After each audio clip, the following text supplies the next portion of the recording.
தந்தைக்கு போதனை செய்த முருகா, பெரியமலை கோவில் கொண்ட சிவபாலா, அன்பும் அருளும் வாழ்க்கையிலே ஒன்றாகட்டும். அறிவு முதிர்ந்து தெளிவு பிறந்து ஒளியை கூட்டட்டும்.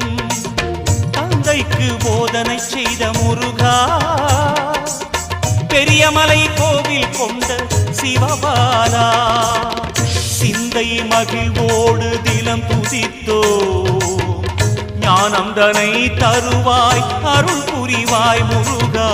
ஆறு படை வீடு கொண்ட ஐயா, எம்மை ஆதரிக்க வேண்டும் முருகா.